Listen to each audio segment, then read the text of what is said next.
With getting into public speaking after a brain injury, I had my fair few fuck-ups when it came to giving my speeches. And through that, I discovered how to handle these situations when you mess up mid-speech. And now I'm going to go through them in this video.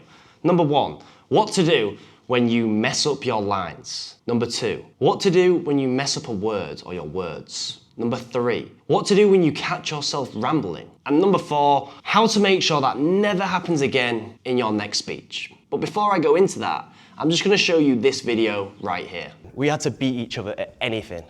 Whether that was winning at sports events, whether that was winning at nationals at swimming, whether that was who could eat the most dinner. Now in that video right there, you're probably thinking, why have you put that video in the edit? Well, I actually messed up there, and you can't tell. But the only reason that you can't tell is because I didn't make it known that I messed up. I didn't tell you. I didn't go, oh, I'm sorry, I've missed a line, or I forgot what I was going to say. Or I didn't stand there like this for 20 seconds. Because that's the thing. Most of the time, we as an audience, only know that you've messed up because you've told us that you've messed up. But if you don't tell us, it's going to be a lot harder for us to realise. And when I was in Toastmasters, there was this woman called Jane. Now, Jane did a speech on increasing your lexicon, which is having a wider vocabulary. Now, her speech was great. It was very informative, and it inspired me to expand my own. But after the speech, she came to me and she goes, how did you find the speech? And I said, it was great, I loved it. And then this is when her face started to drop a little bit. And she went, I messed up quite a lot in that speech. And I said, really? Because that's the thing, I didn't know she messed up. And she just said, yeah, I kept forgetting my lines. I just diverted the route until I got back onto the main road. And that's the thing, when you mess up in your speech, when you forget your lines, instead of saying, I'm sorry, or I forgot my lines, what you need to do is divert off the path until you remember the lines to get back on the main road. And by diverting off the path, what you need to do is improvise. Improvise about the subject. But if you try really hard to remember the exact lines that you were trying to say, that is where you're going to crash and burn. That is when you're going to be stood there and be thinking, oh God, oh God, oh God, what do I say next? Everyone's looking, what do I do? It might even be moving on to the next subject quicker.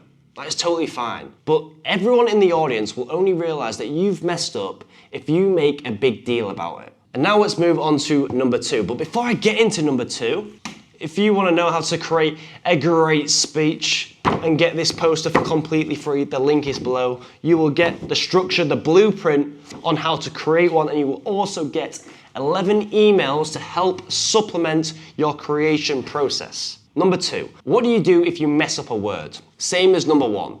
If you make a big deal about it, the audience will notice it a lot more. First thing, don't make a big deal about it. But I want you to think about this. Imagine you've gone to the shop, Tesco, because Tesco is the goat of all supermarkets in the UK. And when you get out your car, you've got 30 eggs in your hands. And as you're walking into your house to put these eggs on the side, you drop one egg. Are you gonna lob the other 29 eggs on the floor and smash them up? No, because that would be a waste of time, a waste of money, and you also would have to clean the floor. Now, when you mess up one word in your speech, are you going to let that take over the rest of your speech? No, you're just going to get on with it. If you mess up a word, just say the word again. But if you find yourself messing up more words, this is the reason. This is most likely the reason.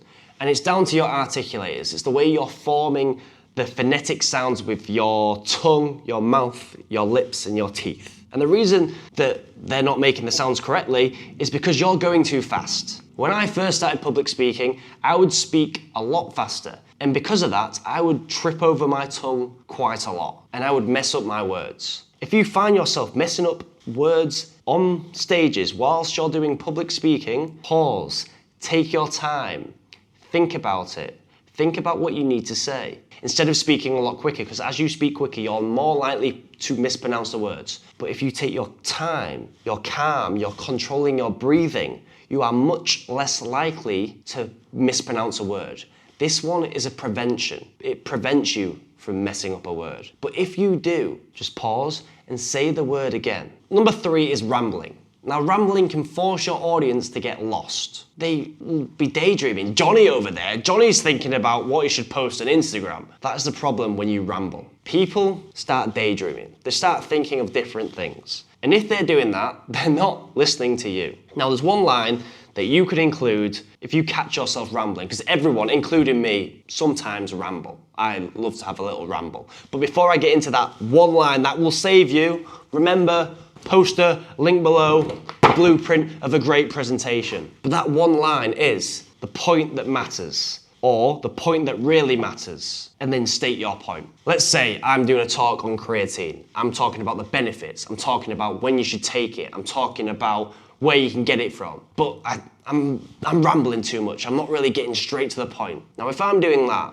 I'm gonna go, the point that matters is take 2 scoops a day and that will keep the doctor away. Because that is what I want them to think, feel, or do after listening to me. That's the main point of the presentation. If you find yourself rambling, figure out what is the main point you are trying to say, and then say, the point that matters is X, Y, and Z.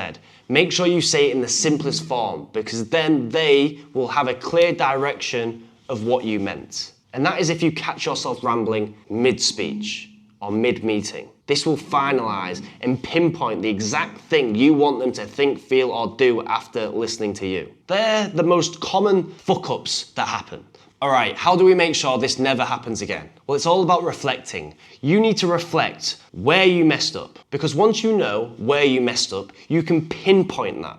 And the way you do that is by isolating it. You can isolate drills that you can expand in that area. Let's say you're messing up with pronouncing your words. If you know it's a certain word all the time that you mess up on stage, well, do tongue twisters to help with those sounds, with those phonetic sounds. It's only by pinpointing an area you want to improve on, isolating it by picking drills that will help you improve in that area, and then using it in real time that you'll be able to improve and make sure this never, ever, ever happens again in your speeches, your meetings, your presentations. That is what to do when you fuck up mid-speech. And you should already know, ow, I just poked myself in the eye, poster down below. And no one likes to fuck up mid-speech. They want to keep their audience engaged. And if you want to keep your audience engaged, this video will help with that.